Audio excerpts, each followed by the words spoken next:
Una fría mañana de 1986. Miles de obreros caminaban hacia la fábrica como en cualquier otro amanecer, pero lo que encontraron fueron puertas de hierro selladas con pesadas cadenas. El rugido metálico que había hecho temblar la tierra durante más de 3 décadas quedó en absoluto silencio para siempre. Atrás quedaba la brillante ciudad utópica, un oasis industrial que presumía de un 100% de empleo, donde familias enteras recibían viviendas y atención médica gratuita mientras ensamblaban la línea de autos Renault más activa de toda Norteamérica. Era el latido del progreso mexicano. Pero en un solo parpadeo, ese paraíso de acero se desplomó hacia el abismo. 30 años de sudor, promesas y construcción meticulosa se evaporaron en cuestión de horas, dejando a miles de familias despojadas de su único sustento. Las calles que alguna vez vibraron con el futuro, de pronto, solo respiraban traición y abandono. ¿Cómo es posible que una metrópolis planificada desde la silla presidencial, financiada con presupuestos estatales inagotables y respaldada por la corona automotriz de Francia, colapsara de una manera tan rápida y fulminante? No fue la falta de talento ni la escasez de demanda. Bienvenidos a Ciudad Sahagún, el epicentro donde un sueño industrial inquebrantable colisionó de frente contra la despiadada realidad de los balances financieros y la política. A mediados del siglo XX, México se encontraba frente a una encrucijada monumental. La Segunda Guerra Mundial había dejado un vacío inmenso en la manufactura global, y el gobierno mexicano, firmemente decidido a dejar atrás su herencia centenaria y agraria, abrazó con ambición el modelo de sustitución de importaciones. La directiva presidencial era clara y contundente. El país debía dejar de comprar al extranjero y comenzar a producir todo en casa.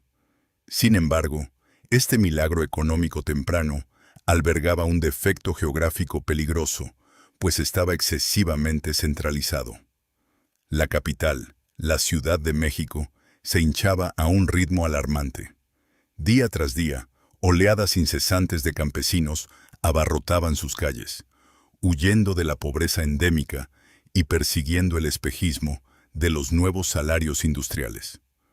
Fue precisamente en este clima de inmensa presión demográfica, combinado con una ambición gubernamental sin límites, donde germinó una de las visiones más arriesgadas y colosales en la historia moderna del país. A 95 kilómetros al noreste de la metrópoli, en el estado de Hidalgo, se extendía la vasta y desolada región de los Llanos de Apán. Era una tierra semiárida, olvidada por las promesas del progreso, donde el sol castigaba sin piedad el suelo cuarteado y el viento barría polvo a través de los cactus. Durante siglos, la única industria que había florecido en la zona era la extracción del aguamiel para la producción del pulque tradicional. Las comunidades locales, formadas por familias campesinas de profunda raigambre, vivían en condiciones de marginación extrema. En estas llanuras no existían carreteras pavimentadas. La electricidad era un concepto ajeno y el agua potable constituía un lujo inalcanzable. Para los analistas económicos y los inversores de la época, aquel rincón remoto del mapa era, por mucho, el lugar más improbable para asentar un imperio tecnológico. Pero para el Estado mexicano, impulsado por el presidente Miguel Alemán Valdés y consolidado oficialmente en 1950, y uno por Adolfo Ruiz Cortines, esa vastedad desafiante representaba el lienzo perfecto para ejecutar una demostración absoluta del poder soberano. La visión del gobierno no se limitaba en absoluto a construir un par de fábricas aisladas. El decreto presidencial exigía algo mucho más radical: la creación desde los cimientos de la primera ciudad industrial modelo de toda la nación. El ambicioso plan buscaba, por un lado, frenar el éxodo masivo hacia la capital, creando un imán gigantesco de empleo provincial, y al mismo tiempo, dotar a México de la infraestructura pesada indispensable para sostener su propia revolución industrial. No sería un desarrollo paulatino guiado por la cautelosa e invisible mano del mercado. Sería una utopía prefabricada, esculpida a la fuerza mediante pura voluntad política y financiada por montañas inagotables de dinero proveniente de las arcas públicas. A medida que avanzaba la década de los 50, miles de enormes plantas de maguey fueron arrancadas de tajo por escuadrones de maquinaria pesada. En su lugar, comenzaron a emerger del desierto imponentes y frías estructuras de acero, cemento y cristal. El gobierno cimentó este gigantesco experimento sobre 3 pilares corporativos, todos de estricta propiedad estatal. El primero en ver la luz fue la Constructora Nacional de Carros de Ferrocarril, conocida como Concarril, destinada a dotar al país de los vagones y locomotoras que conectarían el territorio. Poco después se erigió Diesel Nacional, o DINA, concebida para producir los camiones de carga pesada y los autobuses que estaban destinados a conquistar la naciente red de autopistas. Finalmente, para asegurar que a estos titanes jamás les faltara materia prima, se fundó Siderúrgica Nacional, SIDENA, un enorme complejo diseñado para fundir y proveer cada tonelada de acero demandada. En cuestión de meses, el milenario silencio del desierto fue aniquilado de forma irreversible por el ensordecedor ruido de los bulldozers y el incesante chispazo de la soldadura industrial. Pero edificar paredes colosales de concreto armado era la parte más sencilla de la ecuación. El verdadero desafío, la monumental apuesta que definiría para siempre el alma y el destino de Ciudad Sahagún, residía en la transformación de la materia prima humana. Para operar estos laberintos mecánicos, el gobierno requería con urgencia un ejército de miles de trabajadores altamente especializados, operadores de maquinaria pesada, expertos en fundición y técnicos de precisión. ¿De dónde extraería México esta fuerza laboral en medio de un paraje solitario? La respuesta estatal fue tan cruda como el proyecto mismo. Los reclutarían directamente de los campos de cultivo circundantes. Este proceso representó un choque cultural y sociológico sin precedentes en la historia de la región. Campesinos que durante toda su vida adulta, al igual que sus antepasados, solo habían empuñado rudimentarios machetes y arados tirados por mulas, fueron repentinamente arrojados hacia el futuro. Tuvieron que aprender desde cero a leer calibradores milimétricos, a operar prensas hidráulicas masivas y a comprender la compleja geometría del acero incandescente.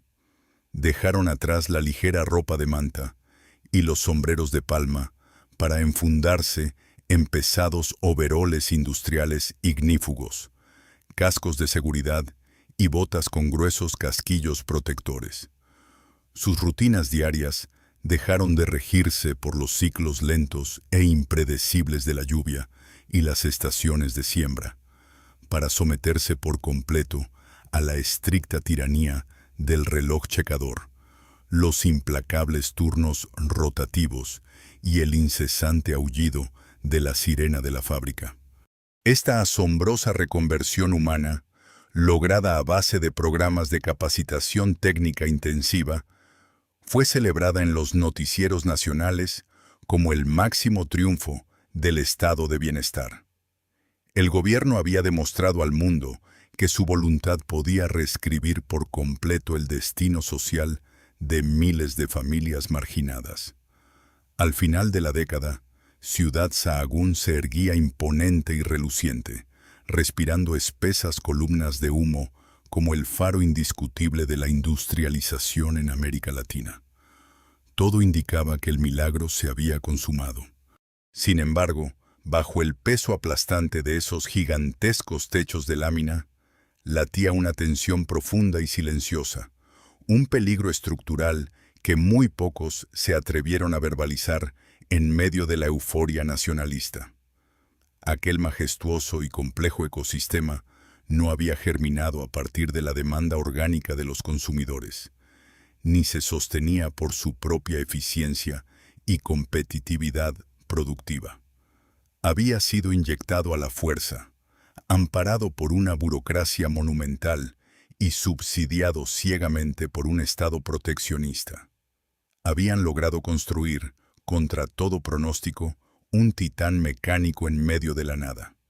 Pero la historia, que es siempre paciente e implacable, estaba a punto de poner a prueba una premisa fundamental.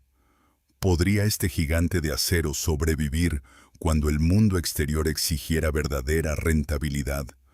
¿O descubriría demasiado tarde que sus imponentes cimientos habían sido asentados, de manera irreversible, sobre la inestable y caprichosa arena del desierto? A principios de la década de los 60, la colosal maquinaria de Ciudad Sahagún ya dominaba por completo el horizonte del desierto hidalguense. Diesel Nacional, DINA, producía camiones robustos. Con Carril ensamblaba pesados vagones de tren, y Sidena fundía el metal necesario para mantener el ritmo febril de la industrialización. Sin embargo, en los cerrados pasillos de poder en la Ciudad de México, los planificadores estatales sabían perfectamente que faltaba una pieza crucial para coronar su gran obra maestra. Una verdadera revolución industrial no podía sostenerse únicamente sobre vehículos de carga y transporte público. Necesitaba movilizar a la emergente, vibrante y cada vez más aspiracional clase media mexicana. El país demandaba automóviles de pasajeros, pero bajo la estricta política de sustitución de importaciones impuesta por el gobierno, estos vehículos no podían simplemente comprarse en el extranjero y cruzar la frontera. Tenían que nacer allí mismo, en el corazón polvoriento del experimento STAT. La búsqueda de un socio tecnológico internacional de primer nivel llevó al gobierno mexicano a mirar hacia Europa, específicamente hacia Francia. La elección no fue en absoluto casual. Al igual que el inmenso complejo de Sahagún, el gigante automotriz francés Renault era, en ese momento histórico, una empresa de propiedad estatal, conocida oficialmente como la Régie Nationale des Usines Renault. Era el matrimonio político, ideológico y corporativo perfecto. Dos entidades fuertemente respaldadas por sus respectivos gobiernos, estrechando las manos a través del Océano Atlántico. En el año 1960, se firmó el acuerdo histórico que transformaría para siempre la vocación de la ciudad hidalguense. DINA obtuvo la licencia para ensamblar los vehículos del rombo francés. El prestigioso diamante de Renault acababa de aterrizar en medio de los llanos de Apán. La llegada de los exigentes ingenieros franceses a Hidalgo representó un choque de dos mundos diametralmente opuestos. Hombres de traje impecable y acento parisino caminaban por las vastas naves industriales, compartiendo planos milimétricos y estrictas tolerancias de ingeniería con obreros que, apenas una década antes, cosechaban maguey bajo el sol abrasador. Pero el escepticismo inicial se desvaneció rápidamente ante el innegable talento y la asombrosa capacidad de adaptación de la fuerza laboral local. La línea de ensamblaje cobró vida con una precisión que asombró a los propios directivos europeos, demostrando que las manos campesinas podían dominar la delicada relojería de la mecánica automotriz. El impacto productivo de esta alianza transatlántica fue meteórico, y sus cifras definirían de una vez por todas la época dorada de la industria nacional. El primer modelo en salir victorioso de las líneas de producción de Dina Renault fue el elegante Renault Dauphine, marcando el inicio de una nueva era de movilidad. Poco después, las inmensas instalaciones se adaptaron para producir el robusto e icónico Renault 4, un vehículo utilitario y resistente que conquistó rápidamente la accidentada geografía de los caminos mexicanos. Pero el verdadero clímax manufacturero, el momento exacto en que la planta alcanzó su máxima velocidad y gloria, llegó en los años 70 con la introducción del legendario Renault 5. Bautizado cariñosamente por la cultura popular del país como el Zapatito, debido a su peculiar forma compacta y su silueta inconfundible, el Renault 5 no fue solo un automóvil. Fue un fenómeno social absoluto. Bajo los enormes techos de lámina de Ciudad Sahagún, la producción alcanzó niveles estratosféricos. La fábrica pasó de ensamblar un modesto lote inicial a escupir vehículos a un ritmo frenético e imparable. En su año cumbre, a finales de la década de los 70, la planta logró la asombrosa marca de 35.000 unidades producidas en un solo ciclo anual. A lo largo de toda su existencia, la alianza sacó al mercado nacional más de 300.000 vehículos terminados, otorgándole a la marca francesa hasta un apabullante 20% de participación en el competitivo mercado de autos compactos en México. Centenares de unidades, brillando bajo el sol, con el inconfundible olor a pintura fresca y neumáticos nuevos, salían cada semana de las puertas del desierto, listas para inundar las calles de la capital. Caminar por el piso de la fábrica en esos años de gloria era ser testigo de un ballet mecánico ensordecedor y fascinante. Las inmensas prensas hidráulicas golpeaban las láminas de acero con una fuerza de cientos de toneladas, moldeando cofres y puertas en fracciones de segundo. Los soldadores, ocultos tras sus oscuras caretas protectoras, unían los chasis en medio de espectaculares lluvias de chispas incandescentes, mientras que las líneas de ensamblaje finales, propulsadas por cadenas subterráneas, parecían un río interminable de colores brillantes avanzando sin pausa. El diamante de Renault brillaba con una fuerza cegadora, y Ciudad Sahagún se había consolidado, sin lugar a dudas, como el epicentro absoluto de las ambiciones del fabricante francés en toda Norteamérica. A simple vista, el experimento era un éxito rotundo e incontestable. El gobierno mexicano presumía al mundo entero su capacidad soberana para producir tecnología de punta, mientras que los trabajadores sentían un orgullo inmenso al ver los autos que ellos mismos habían construido circulando por cada rincón del país. Sin embargo, bajo el brillo meticulosamente pulido de los cofres recién pintados, comenzaba a gestarse una contradicción profundamente peligrosa, una grieta invisible en los engranajes de aquella maquinaria perfecta. La planta de Dina Renault no operaba bajo las leyes naturales y darwinianas del libre mercado. Las férreas políticas proteccionistas del gobierno mantenían las fronteras cerradas a la importación masiva de vehículos extranjeros, lo que significaba que el Zapatito apenas enfrentaba competencia externa real. Los consumidores compraban lo que el Estado producía, a los precios dictados por el oficialismo. Peor aún, mientras que en las fábricas de Europa o Japón, la eficiencia, la optimización y la reducción de costos eran la ley suprema de supervivencia. En Sahagún, la administración estaba en manos de burócratas políticos, cuyas prioridades a menudo tenían muy poco que ver con la verdadera rentabilidad industrial. Mientras los motores rugían en las pistas de pruebas y los números de producción rompían récords históricos, Una pregunta vital flotaba en el aire denso de la fábrica, susurrada en las frías oficinas de los auditores, pero convenientemente ignorada por los políticos en el poder.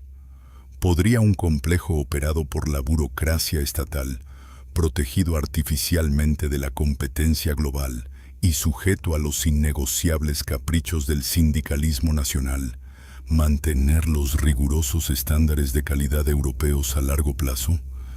¿Eran financieramente reales esas imponentes cifras de producción, o el deslumbrante diamante mexicano estaba siendo subsidiado en secreto hacia un inevitable y catastrófico abismo? El reloj había comenzado a correr. Durante la vibrante década de los 70, Ciudad Sahagún dejó de ser simplemente un audaz experimento geográfico para transformarse en la joya indiscutible de la corona del estado de bienestar mexicano. Las áridas y polvorientas llanuras hidalguenses, otrora dominadas de forma exclusiva por la pobreza extrema y las interminables hileras de cultivos de maguey, albergaban ahora un oasis hipermoderno que parecía desafiar, con una arrogancia monumental, todas las lógicas de la economía latinoamericana. En su apogeo absoluto, la colosal maquinaria de este complejo industrial logró un hito estadístico casi impensable en el mundo en desarrollo: borrar por completo el desempleo. Las cifras de esa era dorada son asombrosas, abrumadoras, y rara vez se repetirían en la historia industrial del país. El conglomerado estatal, impulsado en su inmensa mayoría por la febril actividad de las líneas de producción de Dina y Renault, llegó a sostener más de 40,000 empleos directos e indirectos.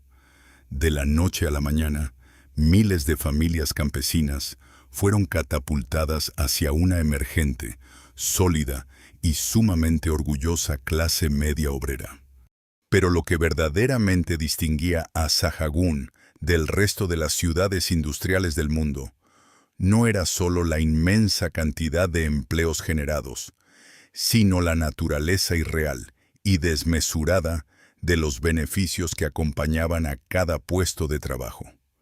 Trabajar en el ensamblaje de los compactos automóviles del rombo francés no significaba únicamente recibir un salario quincenal. Significaba, en esencia, adquirir una membresía vitalicia y heredable a una burbuja de protección absoluta, patrocinada íntegramente por el Estado. El gobierno federal y los inmensamente poderosos líderes sindicales, en particular el Sindicato Nacional de Trabajadores de Dina y Renault, construyeron de la mano un ecosistema cerrado y perfecto, donde el trabajador jamás tendría que preocuparse por su supervivencia básica ni la de su familia. El paisaje desértico fue rápidamente reemplazado por inmensos bloques de viviendas de mampostería sólida, con calles perfectamente pavimentadas, aceras arboladas y sistemas de alumbrado público de primera calidad. Estas casas fueron entregadas a los obreros bajo esquemas de crédito gubernamental tan excepcionalmente laxos que en la práctica cotidiana operaban casi como donaciones directas. Mientras el resto del país, incluyendo los cinturones de miseria de la capital, luchaba a diario con servicios públicos deficientes, los afortunados habitantes de esta utopía de acero gozaban de atención médica gratuita y especializada en clínicas y hospitales de vanguardia construidos exclusivamente para ellos. La vida diaria transcurría bajo un manto de seguridad total. Los hijos de los mecánicos y soldadores asistían a escuelas de excelente nivel financiadas directamente por la empresa. Los fines de semana, familias enteras abarrotaban centros deportivos de alto rendimiento, supermercados subsidiados con precios irrisorios, imponentes cines e incluso teatros donde las entradas y las actividades culturales estaban completamente pagadas por el complejo industrial. El paraguas de protección era absoluto. Los obreros de la Alianza Automotriz estaban exentos del pago de impuestos prediales locales, y sus recibos de agua potable y energía eléctrica eran absorbidos por la compañía como parte de los leoninos contratos colectivos de trabajo que el gobierno concedía sin pestañear. En Ciudad Sahagún, un individuo podía nacer en un hospital de la empresa, vivir toda su vida en una casa financiada por la misma, trabajar 30 años en la línea de pintura automotriz y jubilarse con una pensión envidiable, sin tener que enfrentar jamás la ferocidad del mundo exterior. Era una versión mecanizada y tropical del paraíso terrenal. Sin embargo, toda utopía diseñada en la fría comodidad de un escritorio político alberga, de manera inevitable, un defecto fatal en sus cimientos. Bajo las tranquilas calles pavimentadas por el gobierno y detrás de la reluciente pintura de las clínicas médicas gratuitas, latía un oscuro abismo financiero que estaba siendo deliberada y sistemáticamente ocultado al escrutinio del público nacional. El esplendor absoluto de la época dorada de Ciudad Sahagún no se sostenía, en absoluto, sobre la base del éxito comercial o la competitividad corporativa. Ese era el secreto más grande y peligroso de la burocracia estatal. En una economía de mercado tradicional e implacable, los asombrosos salarios, las casas subsidiadas, los hospitales equipados y los teatros gratuitos tendrían que haber sido financiados por un margen de rentabilidad espectacular. Es decir, la inmensa cantidad de automóviles Renault que salían por miles de la planta de Hidalgo deberían haber generado ingresos masivos y sostenibles para cubrir, de manera natural, todos esos gigantescos costos operativos y sociales. Pero la fría matemática de los libros mayores de contabilidad, guardados bajo llave en las oficinas centrales de la Ciudad de México, contaba una historia aterradora. La realidad contable era que el costo real de fabricar cada automóvil, sumando los astronómicos beneficios sindicales, la gigantesca y pesada estructura administrativa y las inevitables ineficiencias de operar en medio del desierto, superaba con creces el precio al que finalmente se vendían los vehículos en los concesionarios nacionales. Incluso con el mercado protegido y las fronteras completamente cerradas a la competencia extranjera, Ciudad Sahagún operaba con números rojos crónicos y devastadores. Cada vehículo utilitario que salía triunfante de la línea de ensamblaje final no representaba una victoria de la manufactura nacional, representaba una hemorragia silenciosa de capital. ¿Cómo podía entonces mantenerse a flote y seguir expandiéndose esta fastuosa ciudad de trabajadores automotrices? La respuesta no radicaba en la brillantez de la ingeniería, sino en las profundas bóvedas del Tesoro Nacional. El gobierno mexicano, obsesionado con mantener la paz social a cualquier precio, consolidar la lealtad incondicional de los grandes sindicatos obreros y exhibir ante la comunidad internacional una fachada de progreso inquebrantable, inyectaba sumas multimillonarias de manera constante para tapar los inmensos déficits de operación. Todo el gigantesco aparato de bienestar que rodeaba a los obreros de Renault no estaba siendo pagado por los consumidores de automóviles, sino por los impuestos recaudados de millones de ciudadanos comunes en todo el país, y de manera cada vez más temeraria, por la deuda pública y los ingresos temporales de las exportaciones petroleras. Ciudad Sahagún era, en su forma más pura, un inmenso y sofisticado espejismo de prosperidad.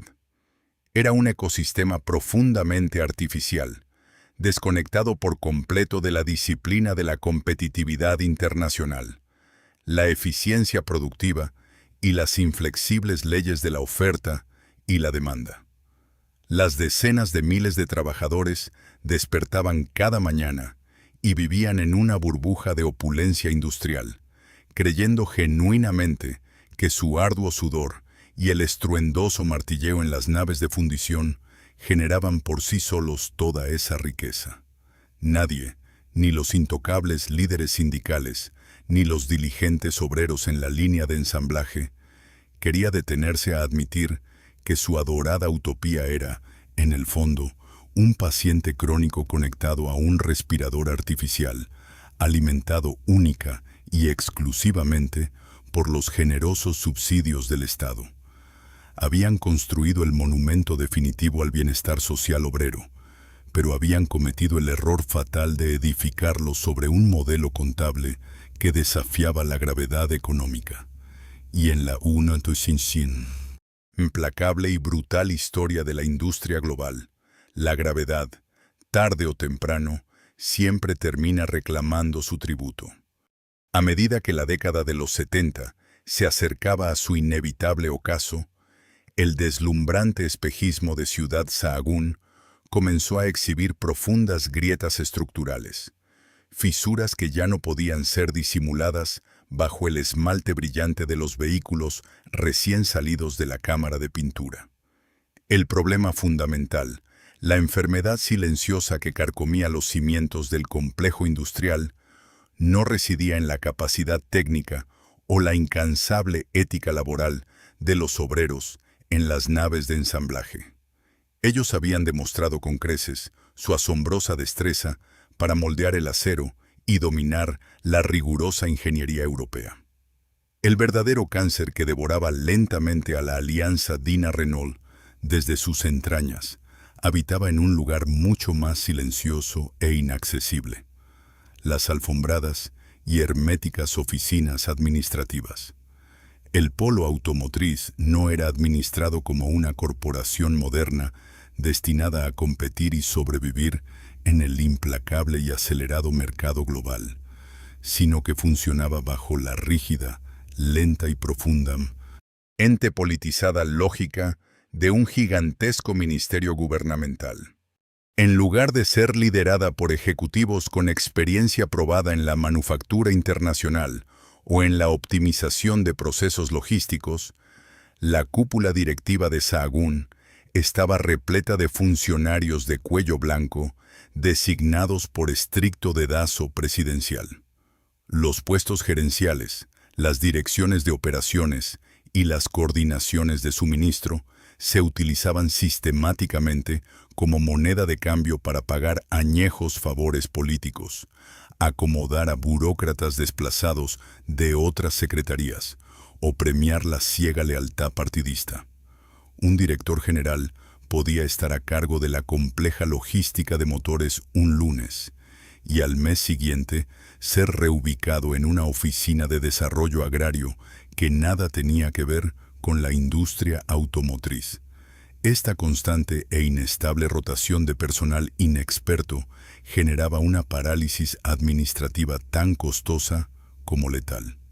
Decisiones operativas críticas, como la modernización indispensable de las prensas hidráulicas, la renegociación de contratos de materias primas o la implementación de nuevos protocolos de control de calidad, que en una empresa privada en Detroit o Stuttgart tomarían apenas unos días, en Ciudad Sahagún requerían meses enteros de laberínticos trámites. Demandaban aprobaciones interminables de múltiples comités cruzados y las codiciadas firmas de altos secretarios de Estado que despachaban en la comodidad de la capital del país. A este denso pantano burocrático se sumaba el peso asfixiante de un sindicalismo corporativista llevado hasta sus consecuencias más extremas y absurdas. El Sindicato Nacional de Trabajadores, empoderado hasta lo intocable por su alianza incondicional con el partido hegemónico en el poder, había logrado instaurar un sistema de contratos colectivos que hacía legal y materialmente imposible despedir a empleados por ineficiencia, franca negligencia o ausentismo crónico. La plantilla laboral total se infló de manera artificial para cumplir con ambiciosas cuotas políticas de creación de empleo dictadas desde los palacios de gobierno, resultando en una sobrepoblación paralizante tanto en las áreas administrativas como operativas. Había departamentos enteros donde la absurda cantidad de supervisores de escritorio superaba por mucho a la de los técnicos de piso, y donde los procesos de ensamble más rudimentarios se veían secuestrados por interminables laberintos de papeleo interno y sellos oficiales. El amiguismo, el nepotismo rampante y los pequeños, pero incesantes, actos de corrupción diaria se convirtieron en la densa grasa tóxica que lubricaba y al mismo tiempo atascaba irremediablemente los complejos engranajes de la gran fábrica mexicana. Mientras la intrincada maquinaria burocrática se ahogaba lentamente en su propio mar de oficios y memorando sin responder, a más de 9.000 kilómetros de distancia, en la impecable sede central de la Régie Renault, en Boulogne-Billancourt, a las afueras de París, la simple preocupación inicial comenzaba a transformarse rápidamente en una alarma corporativa de proporciones críticas. Los meticulosos auditores, rigurosos contadores e ingenieros en jefe franceses, encargados de evaluar la viabilidad de las operaciones internacionales de la marca del rombo, empezaron a recibir y diseccionar los densos reportes financieros provenientes del desierto de Hidalgo. Bajo la fría, imparcial y matemática luz de los estándares globales, los números simplemente no tenían el más mínimo sentido lógico. A pesar de los impresionantes y publicitados volúmenes de producción del utilitario Zapatito y la aparente e indiscutible dominación del mercado nacional cerrado, los márgenes reales de operación de la planta eran financieramente ruinosos. Las delegaciones de altos ejecutivos franceses que viajaban periódicamente a Ciudad Sahagún para inspeccionar físicamente las instalaciones se estrellaban contra un muro y un choque cultural absolutamente insalvable.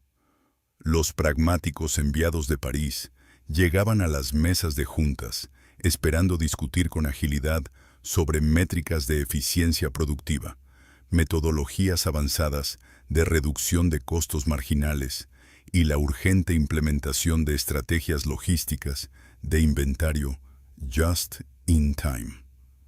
En su lugar, se topaban con directores estatales que respondían únicamente a los caprichosos calendarios electorales, líderes sindicales que bloqueaban con amenazas de huelga cualquier mínimo intento de automatización que pudiera rozar sus privilegios adquiridos, y un sistema de proveeduría compuesto por otras empresas paraestatales que frecuentemente entregaban componentes con semanas de retraso o, peor aún, con tolerancias técnicas incorrectas que paralizaban secciones enteras de la línea.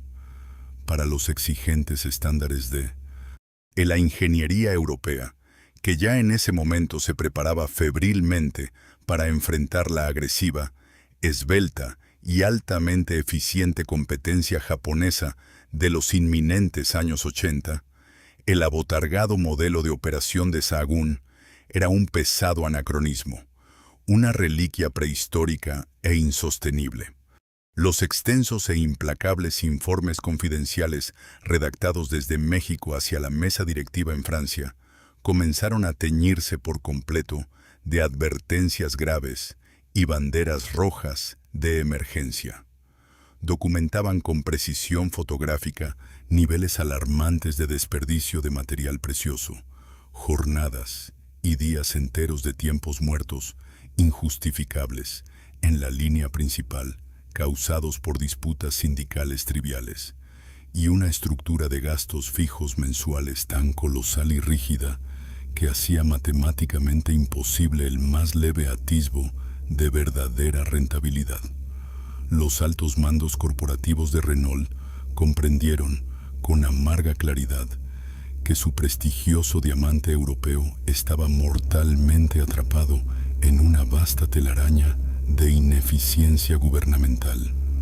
Podían diseñar la mejor aerodinámica, despachar las transmisiones más duraderas y garantizar la potencia de los motores en los laboratorios de prueba, pero carecían por completo del peso político y la autoridad legal en territorio ajeno para desmantelar la monstruosa armadura institucional que el proteccionismo había soldado a su alrededor.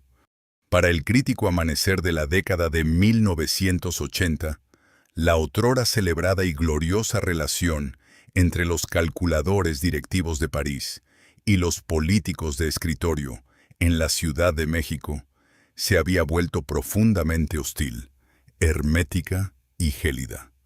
La gran hazaña automotriz transatlántica lograba mantenerse en pie únicamente por la fuerte inercia burocrática y por los masivos e inagotables subsidios de rescate inyectados desesperadamente desde el Tesoro Federal. Sin embargo, en los pisos más altos de las oficinas francesas sabían a la perfección que un ecosistema manufacturero internacional, sostenido ciegamente con endebles alfileres de favores políticos, era extremadamente vulnerable ante cualquier perturbación exterior. Si aquel río de dinero estatal llegaba a titubear o secarse por un solo instante, el inmenso peso gravitatorio de su propia, inflada y arrogante ineficiencia aplastaría irremediablemente hasta el último ladrillo de la fábrica. Y mientras los silenciosos auditores en París van bajo la mesa sus inevitables rutas legales de escape, en el oscuro horizonte de la economía mexicana comenzaba a arremolinarse, a una velocidad aterradora, una tormenta macroeconómica de proporciones bíblicas y definitivas.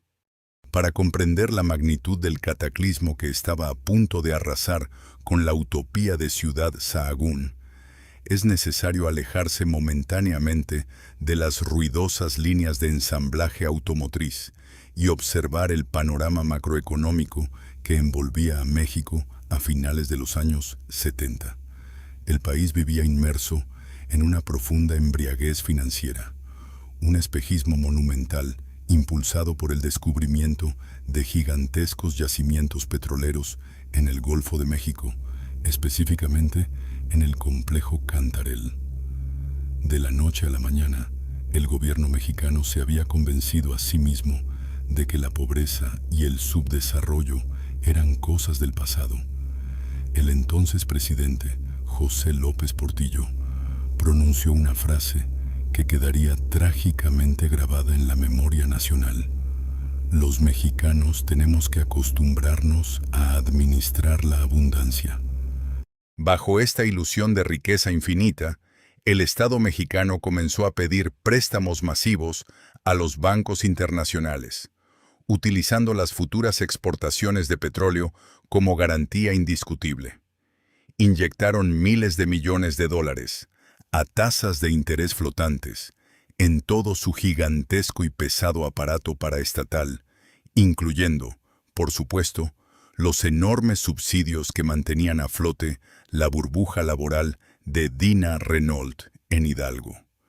Mientras el precio internacional del crudo se mantuviera alto, la maquinaria burocrática y los beneficios utópicos de los obreros en Ciudad Sahagún podían seguir operando sin enfrentar las despiadadas leyes de la gravedad económica. Pero la economía global es una bestia volátil e inclemente.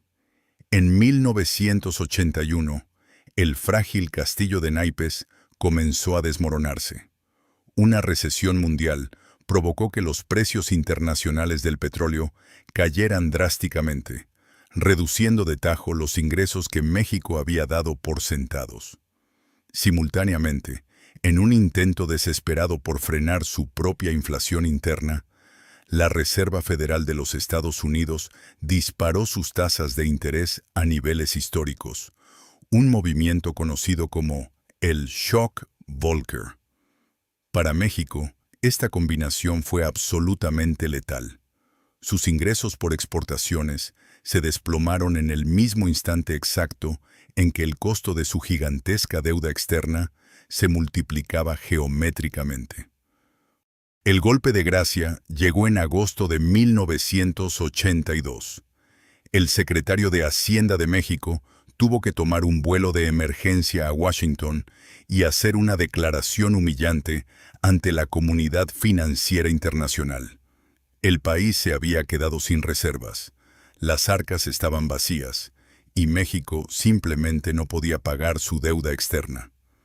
Era el inicio oficial de la crisis de la deuda latinoamericana, bautizada posteriormente como la década perdida.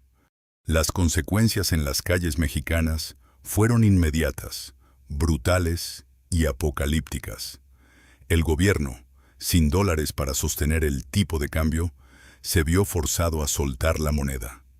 El peso mexicano sufrió una serie de devaluaciones catastróficas, perdiendo una fracción aterradora de su valor en cuestión de meses.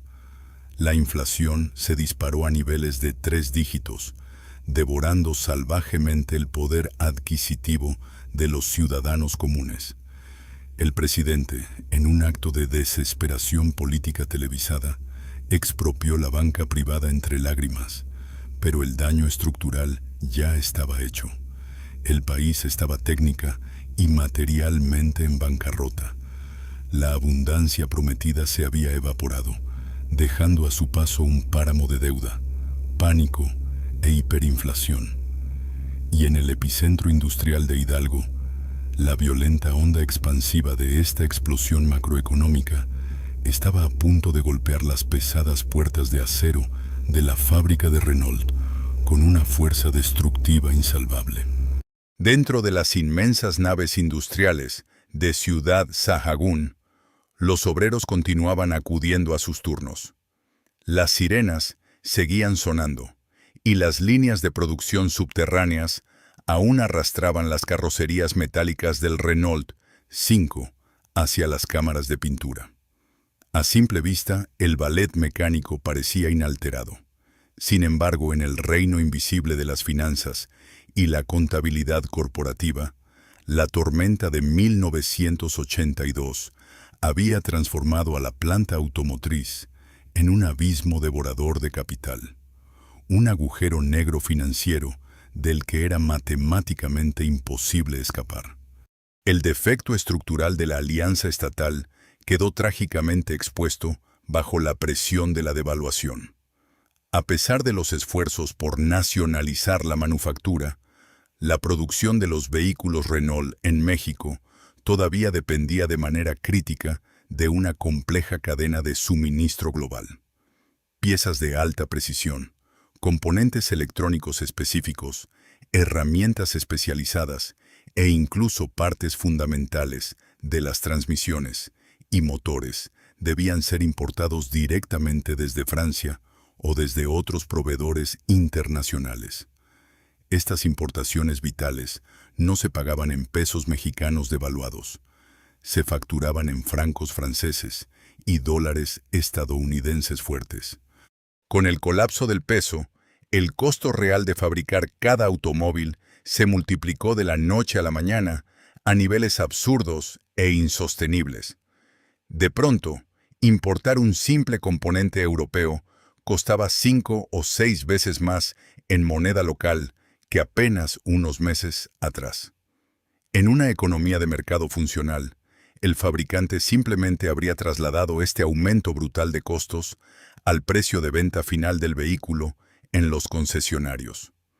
Pero México, en 1982, era un país económicamente devastado. La clase media, el principal mercado objetivo de los vehículos compactos de Renault, había visto cómo sus ahorros desaparecían y su poder adquisitivo se pulverizaba bajo el fuego de la hiperinflación. Nadie tenía el capital necesario para comprar un auto nuevo, mucho menos si éste triplicaba su precio de venta en cuestión de semanas. La planta se encontró atrapada en una tenaza perfecta y mortal. Por un lado, los costos de producción importados y los inmensos gastos fijos de sus contratos colectivos blindados se habían disparado hacia la estratosfera. Por el otro, El mercado nacional, protegido pero ahora empobrecido, se había secado por completo. La amarga y paradójica tragedia era que la fábrica seguía operando bajo una inercia fantasmal. Los trabajadores, fieles a su oficio, apretaban los tornillos con la misma precisión de siempre, ignorantes del hecho de que, en las calculadoras de los auditores, su labor ya no generaba riqueza. Cada vehículo brillante y reluciente que abandonaba la línea de ensamblaje final no era un triunfo de la ingeniería nacional. Era, en realidad, un cheque en blanco que representaba cientos de miles de pesos en pérdidas puras. Mientras más unidades producían, más rápida y violentamente se desangraba la empresa. Antes de la crisis, estos abultados déficits operativos eran silenciosamente cubiertos por las inyecciones de capital del gobierno federal. Pero la llave dorada del tesoro público se había cerrado de forma definitiva. El Estado mexicano, acosado por el Fondo Monetario Internacional y luchando desesperadamente por reestructurar su aplastante deuda externa, ya no tenía fondos para subsidiar escuelas, teatros, exenciones de impuestos, y mucho menos para absorber las inmensas pérdidas de una línea de ensamblaje ineficiente en medio del desierto. La burbuja de bienestar artificial había estallado, dejando expuesta a una fábrica obesa, atascada de burocracia e incapaz de sobrevivir sin el oxígeno del dinero público. La tormenta había destruido la viabilidad financiera del proyecto para siempre. Lo único que restaba era determinar quién, cómo y cuándo pronunciaría la sentencia final. Mientras las calles de México ardían bajo el fuego incontrolable de la devaluación y el pánico financiero ahogaba a la clase media, a más de 9,000 kilómetros de distancia, en los sobrios e impecables salones de juntas en Boulogne-Billancourt, París, el destino de Ciudad Sahagún estaba a punto de ser dictado por una crisis enteramente distinta. Sería un grave error histórico asumir que la inminente caída de la gran fábrica automotriz hidalguense fue provocada única y exclusivamente por el colapso del peso mexicano. La verdad, oculta en los densos informes financieros internacionales, era mucho más compleja y global. La propia corona automotriz francesa, la gigantesca Régie Nationale des Usines Renault, se encontraba librando su propia y desesperada batalla por la supervivencia corporativa en el implacable tablero europeo y mundial. A principios de la década de los 80, Renault era un coloso que se tambaleaba bajo el enorme peso de su propia ambición desmedida. En su afán ciego por conquistar el lucrativo mercado estadounidense, la compañía había inyectado miles de millones de francos en la adquisición y el rescate de la American Motors Corporation, AMC. Esa audaz jugada estratégica, que prometía ser la llave de Norteamérica, se transformó rápidamente en una hemorragia de capital inmanejable. Al mismo tiempo, en su territorio natural europeo, la marca del rombo enfrentaba una competencia sin precedentes. Los fabricantes alemanes consolidaban su reputación de ingeniería superior de alta gama, mientras que la agresiva invasión de los eficientes y económicos vehículos japoneses amenazaba con devorar por completo las cuotas de mercado tradicionales. Para el cierre del año 1984, los números de la matriz francesa eran absolutamente escalofriantes. La empresa estatal reportó pérdidas récord que ascendían a más de 12,000 millones de francos en un solo ciclo fiscal. Era, en ese momento, el peor y más profundo déficit en toda la larga historia de la corporación. El gobierno francés, presionado por sus propios problemas macroeconómicos y escandalizado por la quema masiva de capital público, intervino de manera decisiva. Se impuso un mandato corporativo claro, brutal e innegociable a los más altos niveles de dirección. La empresa debía someterse a una reestructuración radical. Tenían que eliminar cualquier activo tóxico alrededor del globo, recortar gastos operativos de forma despiadada y volver a la rentabilidad a cualquier costo, sin importar en lo más mínimo el peso del impacto social o político que esto pudiera generar en tierras extranjeras. Simultáneamente, en la Ciudad de México, el paradigma económico nacional sufría una metamorfosis irreversible que sellaría el destino de las empresas estatales.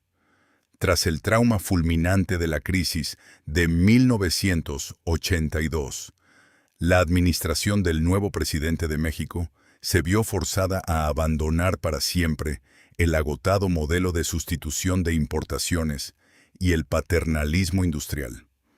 Acorralado por las severas condiciones impuestas por el Fondo Monetario Internacional y los impacientes acreedores extranjeros, el gobierno mexicano abrazó los crudos y darwinianos principios del modelo neoliberal. Esto significaba un cambio de reglas absoluto en el juego de la supervivencia. El país comenzaría a abrir gradualmente sus fronteras al comercio exterior, preparándose para adherirse al Acuerdo General sobre Aranceles Aduaneros y Comercio, GATT. Pero por encima de todo, este giro ideológico decretaba el fin definitivo e inapelable del todopoderoso Estado benefactor. La nueva orden presidencial dictada desde el Palacio Nacional fue tajante. Las cientos de empresas paraestatales que operaban crónicamente con números rojos debían ser privatizadas, reestructuradas bajo la disciplina del libre mercado o liquidadas sin ningún tipo de contemplación. El grifo inagotable de los subsidios federales petroleros, el mismo torrente de dinero que había mantenido con vida artificial a la utopía de Ciudad Sahagún durante más de 3 décadas, se cerró de golpe y para siempre. Fue exactamente en esta intersección histórica donde dos tsunamis corporativos colisionaron frente a frente. Por un lado, una corporación francesa obligada a amputar sus operaciones internacionales para no desangrarse hasta morir. Por el otro, un gobierno mexicano asfixiado por la hiperinflación, dispuesto a sacrificar a sus gigantes industriales para salvar la macroeconomía del país. Las negociaciones a puerta cerrada que se llevaron a cabo durante 1985 entre los ejecutivos de París y los burócratas de la Ciudad de México fueron tensas, gélidas y estrictamente pragmáticas. Sobre las anchas mesas de caoba, bajo la fría luz fluorescente, los europeos desplegaron los balances finales de la planta hidalguense. Los números no dejaban lugar para el debate ni la piedad. Sin la barrera proteccionista que antes obligaba a los mexicanos a comprar el zapatito, y sin los subsidios inagotables del Estado para cubrir los costos desmesurados de un sindicato inflexible, la fábrica de Renault, en el desierto, carecía por completo de sentido lógico. Simplemente no era una instalación competitiva a nivel global, ni tenía ninguna esperanza matemática de serlo jamás bajo esa pesada estructura administrativa. En aquellos salones parisinos, el análisis financiero se despojó rápidamente de cualquier rastro de romanticismo histórico. Los hombres de negocios no veían la hazaña titánica de haber construido una urbe industrial de la nada. No pensaban en el milagro sociológico de los miles de campesinos transformados en orgullosos técnicos automotrices, ni en las limpias clínicas médicas gratuitas, ni en las prósperas escuelas primarias repletas de hijos de obreros que dependían directamente de la continuidad de esas líneas de ensamblaje. Lo único que veían frente a sus ojos eran márgenes negativos de rentabilidad imposibles de revertir, una inflación mexicana galopante que destruía cualquier planificación, y un sistema sindical renuente a ceder el más mínimo privilegio frente al abismo inminente. El veredicto final se redactó a miles de kilómetros del ruido ensordecedor de las prensas hidráulicas y el olor a pintura fresca. Un puñado de ejecutivos de traje oscuro, firmando con plumas fuentes sobre gruesos documentos legales, tomó la decisión corporativa más devastadora: amputar la rama mexicana de Tajo para salvar el tronco principal en Francia. Renault cedería formalmente sus operaciones, desconectaría su maquinaria internacional y dejaría al gobierno de México lidiando con un inmenso cascarón industrial vacío y económicamente inviable. La sentencia de muerte había sido firmada. Mientras los miles de obreros en Ciudad Sahagún continuaban ajustando tuercas bajo los grandes techos de acero, completamente ciegos a las letales decisiones que se tomaban al otro lado del océano, el reloj de arena dejaba caer sus últimos granos. El apocalipsis de la utopía de acero ya no era una sombría probabilidad del futuro. Era una orden ejecutiva viajando en avión hacia México, a punto de golpear la tierra con una fuerza destructiva total. El año 1986 amaneció sobre los llanos de Apán, no con la promesa de una renovada era industrial, sino con la pesada, gris y asfixiante certeza de una ejecución inminente. El veredicto transatlántico acordado entre las frías oficinas corporativas de París y los tensos despachos gubernamentales en la Ciudad de México finalmente había descendido de los archiveros burocráticos para materializarse en la realidad. El gobierno del entonces presidente Miguel de la Madrid, acorralado sin piedad por las inflexibles directrices del Fondo Monetario Internacional y enfrentando una escasez de divisas absolutamente crítica, tomó la decisión definitiva y sin retorno. El Estado mexicano iba a amputar sus extremidades industriales muertas, y la primera en caer sería la división de automóviles de pasajeros. La majestuosa y otrora intocable alianza con la Régie Renault quedaba oficialmente disuelta. El proceso de desmantelamiento de una utopía que albergaba a decenas de miles de personas no fue un evento impulsivo, sino una operación fría, calculada y ejecutada con la precisión de una autopsia financiera. Mientras los obreros en Hidalgo continuaban ensamblando vehículos bajo la falsa esperanza de que la tormenta pasaría, en los sótanos de la Secretaría de Hacienda y en las oficinas centrales de recursos humanos se preparaba en secreto la logística para el despido masivo más grande, drástico y fulminante en la historia industrial de la región. Batallones de contadores públicos y abogados laborales estatales trabajaron a marchas forzadas, día y noche, calculando finiquitos, imprimiendo actas de terminación de contrato y emitiendo miles de cheques de liquidación que eran cuidadosamente apilados en austeras cajas de cartón. El choque con la realidad fue brutal para el Sindicato Nacional de Trabajadores de DINA y Renault. Durante más de 3 décadas, los líderes sindicales habían operado bajo la inquebrantable ilusión de ser el pilar intocable del sistema político mexicano. Cuando los primeros rumores de cierre definitivo comenzaron a filtrarse a través de los herméticos muros de la burocracia, la cúpula sindical viajó de emergencia a la capital del país, exigiendo audiencias con los altos secretarios de Estado y preparando sus tradicionales, estridentes e infalibles amenazas de huelga general masiva. En el pasado, la sola mención de paralizar Ciudad Sahagún hacía temblar los escritorios presidenciales y abría instantáneamente las bóvedas del Tesoro Público. Pero en 1986 se encontraron de frente con un gélido y monolítico muro de acero. Los funcionarios gubernamentales los recibieron con los brazos cruzados y los libros de contabilidad abiertos sobre la mesa. La respuesta estatal fue tan simple como devastadora. No había más dinero. El Estado estaba quebrado. Y lo que era aún más trágico, para el poder sindical, no se puede amenazar con paralizar mediante una huelga una fábrica que el propio dueño ya ha decidido cerrar y abandonar.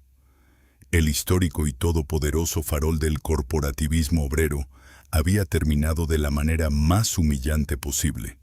Su poder de negociación se había evaporado de la noche a la mañana. La gigantesca maquinaria estatal, la misma que los había sacado del campo, financiado sus casas y construido sus hospitales, ahora se giraba lentamente para aplastarlos sin piedad. Todo estaba listo para ejecutar la sentencia final. El día señalado para la clausura llegó con la violencia sorda y la brutalidad de un accidente a alta velocidad. Fue una mañana aparentemente ordinaria. Miles de hombres y mujeres se pusieron sus pesados overoles industriales ignífugos, ajustaron sus botas con casquillo de acero y cruzaron las inmensas puertas de la planta ensambladora como lo habían hecho durante miles de amaneceres anteriores. Ficharon sus tarjetas en los relojes checadores, tomaron sus posiciones en la línea y comenzaron a soldar, atornillar y pintar bajo la cegadora luz de las lámparas de mercurio. Pero a media jornada ocurrió lo impensable. El ensordecedor, rítmico y monumental latido mecánico de Ciudad Sahagún, un sonido constante y familiar que había dictado la vida, el sueño y el pulso de la comunidad entera durante 30 años, comenzó a apagarse de forma antinatural. Primero se detuvo el rugido sísmico de las prensas de estampado de toneladas de presión. Luego, el agudo siseo constante de las herramientas y remachadoras neumáticas fue silenciado bruscamente. Las brillantes chispas de soldadura, que iluminaban las oscuras naves como fuegos artificiales perpetuos, se extinguieron una a una hasta dejar el lugar en penumbras.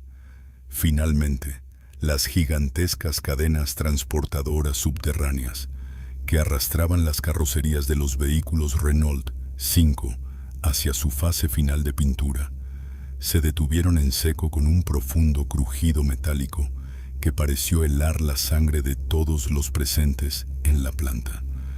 El silencio absoluto que siguió no era pacífico ni aliviador.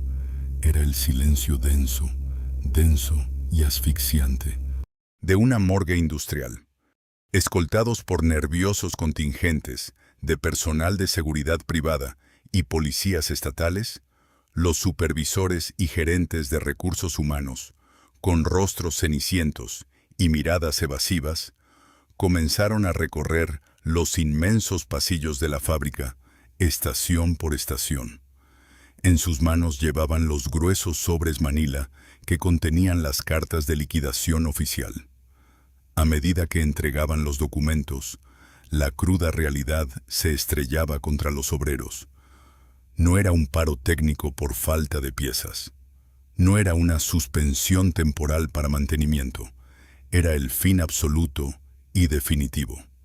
Hombres maduros, veteranos de cabello cano, que habían llegado de los campos de maguey en los años 50 y habían entregado su juventud entera a esas máquinas, cayeron de rodillas sobre el concreto frío o rompieron a llorar amargamente recargados sobre los cofres a medio ensamblar de los autos que nunca terminarían de construir. La marcha final de los miles de trabajadores hacia la salida de la planta se transformó en un sobrecogedor funeral masivo. Una marea humana de overoles grises caminó en silencio sepulcral, arrastrando los pies hacia las puertas principales, con la mirada perdida en el vacío. Detrás de ellos, la majestuosa, costosa y sofisticada maquinaria de tecnología europea quedaba abandonada a mitad de su ciclo, con piezas suspendidas en el aire, como el inmenso esqueleto de un dinosaurio metálico fosilizado de golpe por un cataclismo. Al cruzar los últimos umbrales de la fábrica y salir a la cegadora luz del sol hidalguense, los obreros experimentaron el momento más traumático de su memoria colectiva.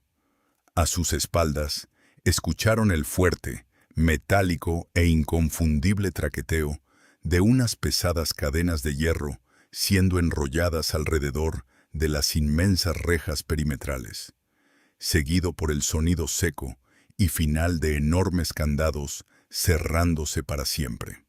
En ese instante exacto, la burbuja utópica reventó en pedazos.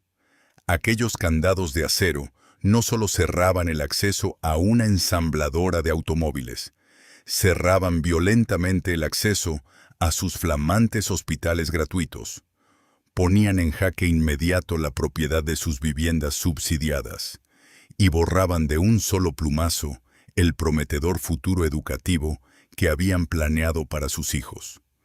El rombo de Renault se había despedido de México. El impenetrable paraguas protector del Estado benefactor había muerto, y la orgullosa clase media obrera de Ciudad Sahagún despertaba brutalmente de su plácido sueño de 3 décadas, solo para descubrir que, tras haber tocado el cielo industrial, habían sido arrojados de vuelta a la implacable, solitaria y fría inmensidad del desierto. La caída de la planta de automóviles de pasajeros no fue un evento aislado. Fue el equivalente a arrancar de tajo el corazón palpitante de un organismo vivo y altamente interdependiente. Ciudad Sahagún no había sido concebida como un conjunto de fábricas separadas compitiendo en el libre mercado, sino como un ecosistema industrial simbiótico, diseñado meticulosamente desde los escritorios gubernamentales. En este engranaje perfecto, si Renault ensamblaba vehículos, Sidena fundía y moldeaba los bloques de motor necesarios, y cientos de talleres menores proveían componentes periféricos. Por lo tanto, al detenerse abruptamente las bandas de ensamblaje del legendario Zapatito, una onda expansiva de destrucción económica se disparó a través de todos los llanos de Apán con la velocidad, la furia y la ceguera de un terremoto de inmensa magnitud. Inmediatamente después del fatídico año de 1986, el primer anillo de víctimas colaterales comenzó a desmoronarse. Cientos de pequeños y medianos talleres satélites, proveedores locales de autopartes, especialistas en tapicería, empresas de logística y servicios de mantenimiento pesado, que dependían única y exclusivamente de los jugosos contratos de la armadora paraestatal, se declararon en quiebra en cuestión de semanas. Sin el enorme volumen de producción de Renault para justificar sus gastos fijos y absorber el acero de los hornos, los otros grandes titanes del desierto comenzaron a tambalearse peligrosamente sobre sus propios pies de barro. Diesel Nacional, DINA, privada de su escudo automotriz, se vio obligada a enfrentar la crudeza del mercado abierto, sufriendo recortes laborales masivos antes de ser arrojada a un complejo y doloroso proceso de privatización que fracturó su esencia operativa. Siderúrgica Nacional, Sidena, contempló con impotencia cómo sus inmensos hornos de fundición se enfriaban uno tras otro, ahogados por la falta de pedidos internos y la incapacidad de exportar a precios competitivos. Por su parte, Concarril, otrora el máximo orgullo ferroviario de la nación y símbolo del progreso en movimiento, entró en una profunda espiral de decadencia técnica, abandono gubernamental y asfixia financiera. Esta agonía prolongada culminaría años más tarde con la absorción total de sus instalaciones por parte de la multinacional canadiense Bombardier. El sueño fundacional de una industria pesada 100% mexicana, soberana e inquebrantable, estaba siendo desmembrado sin piedad y vendido por piezas al mejor postor corporativo. Pero el verdadero, crudo y más devastador efecto dominó no ocurrió dentro de las oscuras y frías naves de fundición, sino en las calles perfectamente trazadas de la propia ciudad. La economía comercial de Sahagún, que había sido artificialmente inflada durante décadas por los altos salarios sindicales y las extraordinarias prestaciones de los obreros automotrices, sufrió un infarto fulminante. Al desaparecer repentinamente los miles de cheques de liquidación y secarse el flujo quincenal de efectivo, el comercio local colapsó como un castillo de naipes. Los grandes supermercados, que antes rebosaban de productos de primera necesidad y artículos de lujo para las familias obreras, cerraron definitivamente sus puertas de cristal. Las butacas de los inmensos cines patrocinados por el gobierno quedaron cubiertas por una gruesa capa de polvo, y los majestuosos centros deportivos, donde alguna vez compitieron los hijos de la clase trabajadora, comenzaron a ser devorados lenta y silenciosamente por la implacable malez del desierto. Las flamantes clínicas médicas, al perder de golpe su monumental financiamiento federal, se vieron rápidamente rebasadas, operando en edificios vacíos, sin medicamentos básicos y sin personal especializado. La utopía se estaba pudriendo a la vista de todos. La década de los 90 descendió sobre Hidalgo como una larga, pesada y oscura pesadilla sociológica. El impacto psicológico de la desindustrialización repentina y definitiva destrozó por completo el tejido familiar, moral y comunitario de la región. Hombres de 40 y 50 años, técnicos altamente capacitados que habían definido su identidad entera, su orgullo personal y su estatus social a través de la maestría de su oficio automotriz, se encontraron de pronto vagando por las aceras, sintiéndose inútiles, traicionados por el Estado y sin ninguna alternativa laboral viable en un radio de cientos de kilómetros. El resultado inevitable de esta asfixia fue un éxodo masivo, silencioso y profundamente desesperado. Durante los años posteriores al cierre y la privatización en cadena, las estadísticas demográficas y sociales de la región sufrieron una alteración dramática. Miles de familias, al ver agotadas sus indemnizaciones, empacaron sus vidas y abandonaron definitivamente Ciudad Sahagún. Calles enteras de las famosas y codiciadas viviendas subsidiadas quedaron convertidas en escalofriantes vecindarios fantasma, con ventanas tapiadas con tablones de madera y patios invadidos por la arena arrastrada por el viento. La nueva generación, los hijos de los fundadores que ya no gozaban de la protección del sindicato, iniciaron una dolorosa diáspora. Muchos emigraron a regañadientes hacia las asfixiantes maquiladoras extranjeras en la frontera norte del país, mientras que una abrumadora mayoría se vio empujada a unirse a las peligrosas y mortales rutas de migración indocumentada hacia los Estados Unidos, buscando reconstruir en un país ajeno el nivel de bienestar que su propio gobierno les había arrebatado. Simultáneamente, la ciudad modelo, que durante sus años de gloria en la década de los 70, presumía ante la prensa de índices de criminalidad prácticamente nulos gracias a su estado de pleno empleo, experimentó una oscura y violenta metamorfosis. La desesperación económica extrema, la profunda frustración de una generación sin futuro y el evidente abandono de las autoridades estatales crearon el caldo de cultivo perfecto para la descomposición social y el crimen.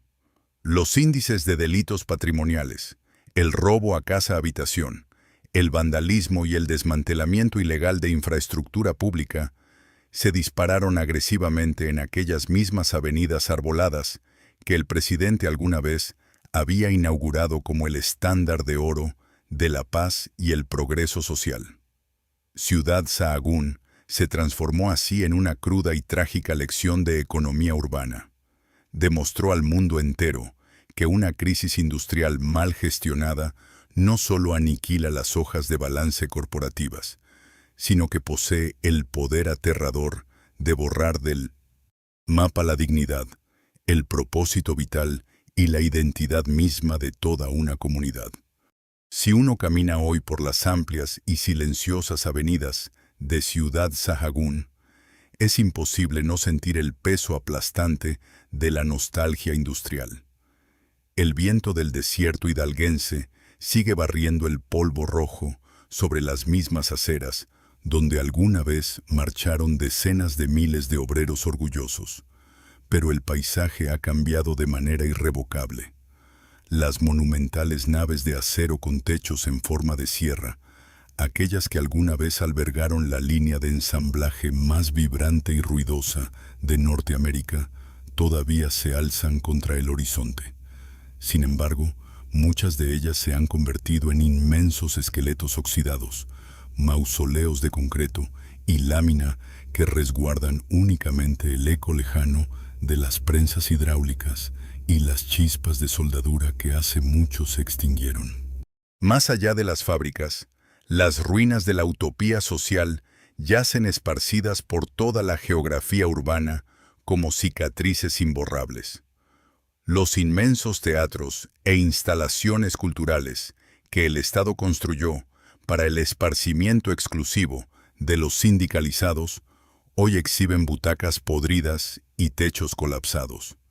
Las clínicas médicas de primer nivel, que alguna vez fueron la envidia de las grandes metrópolis mexicanas, operan a una fracción minúscula de su capacidad original, despintadas y carentes de aquel presupuesto infinito que parecía brotar mágicamente del subsuelo.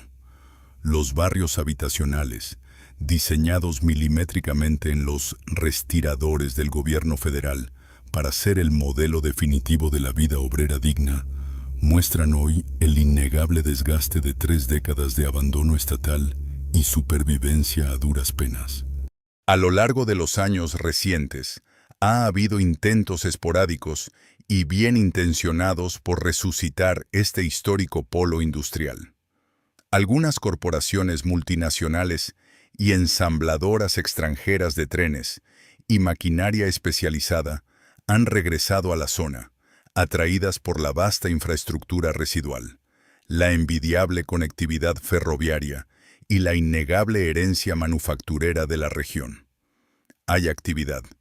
Hay nuevas chimeneas que vuelven a humear tímidamente, y hay furgones de carga que continúan partiendo hacia el norte. Pero cualquiera de los habitantes originales que sobrevivió al traumático y fulminante colapso de 1986 sabe perfectamente que el alma fundacional de la ciudad jamás regresó ni regresará. Las nuevas empresas que han aterrizado en el desierto operan bajo las implacables y calculadoras leyes del libre mercado globalizado. Emplean a una fracción mínima del personal de antaño. Utilizan procesos robóticos altamente automatizados y, por supuesto, no subsidian boletos de cine, no regalan viviendas amuebladas ni construyen hospitales gratuitos. La burbuja mágica y protectora del paternalismo absoluto desapareció para siempre. Para las heroicas familias fundadoras que decidieron quedarse y resistir el embate de la pobreza, Ciudad Sahagún es un inmenso y melancólico monumento a las promesas políticas rotas. Los ancianos que hoy se sientan en las bancas despintadas de las plazas públicas, aquellos mismos hombres que en su juventud dejaron el machete campesino y la siembra del maguey para empuñar orgullosos los calibradores europeos, relatan a sus escasos nietos historias que suenan casi a mitología antigua. Hablan con devoción de una época dorada y lejana, donde el dinero fluía como un río interminable, donde los relucientes autos compactos franceses brotaban de las entrañas del desierto por decenas de miles, y donde los altos funcionarios del gobierno les aseguraban en discursos rimbombantes que el progreso era su derecho de nacimiento inalienable. Pero todas esas historias invariablemente terminan con la misma mirada opaca de amargura, desilusión y traición profunda. Ellos aprendieron en carne propia, de la manera más cruel y económica posible, que la prosperidad decretada de forma unilateral por la burocracia estatal es tan frágil y efímera como un espejismo distorsionado en la arena ardiente. La compleja y dolorosa tragedia de Renault en los llanos de Apán trasciende por completo la simple historia de la quiebra de una fábrica automotriz mal administrada. Es, en su núcleo más íntimo y profundo, la crónica del fracaso absoluto de toda una filosofía de planificación económica nacional. El experimento de Hidalgo demostró ante el mundo entero, con un costo humano y psicológico incalculable, la inmensa futilidad de intentar forzar el progreso industrial de un país mediante decretos presidenciales miopes e inyecciones artificiales de capital. El gobierno central creyó, en su enorme arrogancia de mediados del siglo XX, que podía simplemente comprar el desarrollo integral importando patentes y tecnología extranjera de punta, aislando todo el proceso bajo una gruesa, asfixiante e impenetrable cúpula de aranceles prohibicionistas y subsidios ciegos. Decidieron crear puestos de trabajo por mandato oficial, inflaron artificialmente el nivel adquisitivo de la población y, en su error más letal, le entregaron el control de las operaciones críticas a un sindicalismo intocable y a una clase política parasitaria que jamás entendió de reducción de costos marginales, de innovación tecnológica continua, ni de verdadera rentabilidad frente a la feroz competencia internacional. Cuando los ineludibles y violentos vientos de la globalización económica comenzaron a soplar con furia sobre México a finales del siglo, y el mercado abierto exigió eficiencia real en lugar de lealtades políticas, la colosal utopía de acero y concreto se desintegró al primer contacto severo con la realidad. El codiciado diamante europeo fue extraído de tajo, empaquetado y enviado de vuelta a París, y la inmensa, burocrática y endeudada maquinaria gubernamental, incapaz de sostener siquiera su propio peso financiero, no tuvo más remedio que abandonar a su suerte a las decenas de miles de ciudadanos que, con promesas de grandeza, había arrastrado décadas atrás hacia la soledad extrema de la llanura. Hoy en día, las ráfagas de viento y los ecos metálicos apagados de Ciudad Sahagún sirven a las nuevas generaciones como una advertencia perpetua, monumental y dolorosamente silenciosa. Nos recuerdan de la forma más dura que un imperio industrial que no nace orgánicamente de su propia competitividad y de su incansable innovación constante, sino de la mera conveniencia política de sus gobernantes, lleva siempre escondida en sus cimientos la semilla implacable y corrosiva de su inevitable destrucción. Nos enseñan que la verdadera y duradera grandeza de una nación jamás se construirá levantando altos muros comerciales, ni tapando la ineficiencia crónica con el dinero extraído del tesoro público. Porque al final del día, cuando los fondos artificiales se agotan de golpe, las fantasías ideológicas colapsan y las masivas puertas de acero se bloquean con gruesos candados.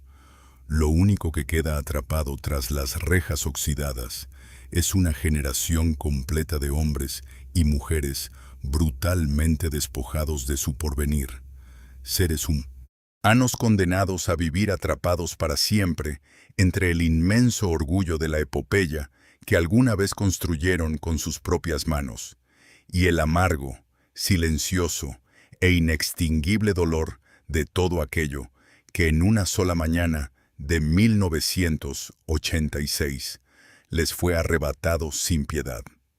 El colapso de Ciudad Sahagún y la precipitada salida de Renault de México nos dejan una lección escalofriante sobre la verdadera naturaleza del progreso industrial. Durante más de 30 años, el Estado creyó firmemente que podía moldear la realidad económica a su absoluto antojo. Pensaron que con suficientes decretos presidenciales, presupuestos inagotables y muros proteccionistas, podrían desafiar y doblegar las leyes fundamentales de la oferta, la demanda y la competitividad global. Sin embargo, al final de la jornada, la economía globalizada demostró ser un juez implacable que no responde a la retórica política ni a las intenciones sociales, sino a la fría e innegociable matemática de la eficiencia. La tragedia más profunda de esta historia no yace en los oscuros balances financieros en números rojos, ni en las inmensas naves ensambladoras que hoy se oxidan lentamente bajo el sol inclemente del desierto hidalguense. La verdadera tragedia reside en las decenas de miles de vidas humanas que fueron utilizadas como frágiles piezas de ajedrez en un monumental experimento utópico. Fueron hombres y mujeres que entregaron su sudor, su lealtad absoluta y sus mejores años de juventud a un espejismo de acero, creyendo honestamente que habían alcanzado una prosperidad inquebrantable, solo para descubrir de la forma más brutal posible que el sólido suelo bajo sus pies estaba hecho, en realidad, de una deuda pública insostenible. La historia de Sahagún se erige hoy como una advertencia atemporal. La riqueza real no puede ser simplemente decretada desde un palacio de gobierno. Debe ser generada y defendida a través de la innovación constante, la adaptabilidad y la eficiencia genuina. Cuando un sistema aísla a su industria de la realidad del mercado global para comprar paz social o lealtad política a corto plazo, está firmando, de manera silenciosa, pero inevitable, una catastrófica sentencia de muerte a largo plazo. Hoy, los implacables vientos del desierto continúan aullando entre las cercas de hierro abandonadas, llevando consigo el eco de una pregunta fundamental que todavía persigue a las naciones en vías de desarrollo. ¿Hasta qué punto debe intervenir el Estado para proteger a su industria naciente? ¿Y en qué momento exacto esa misma protección se transforma en la semilla de su propia destrucción? Me gustaría saber qué piensas al respecto. ¿Consideras que el colapso de Ciudad Sahagún fue una víctima inevitable del aplastante avance de la globalización o fue el resultado directo y predecible de la arrogancia gubernamental y la corrupción burocrática? Déjame tu análisis en la caja de comentarios. Estaré leyendo y respondiendo a sus perspectivas. Si este viaje a través de las luces y sombras de la historia industrial te ha resultado valioso y te ha hecho reflexionar, por favor, no olvides suscribirte al canal, darle un me gusta a este video y activar la campana de notificaciones para que nos acompañes en nuestro próximo documental. Muchas gracias por tu tiempo y por llegar hasta el final. Nos vemos en la próxima historia.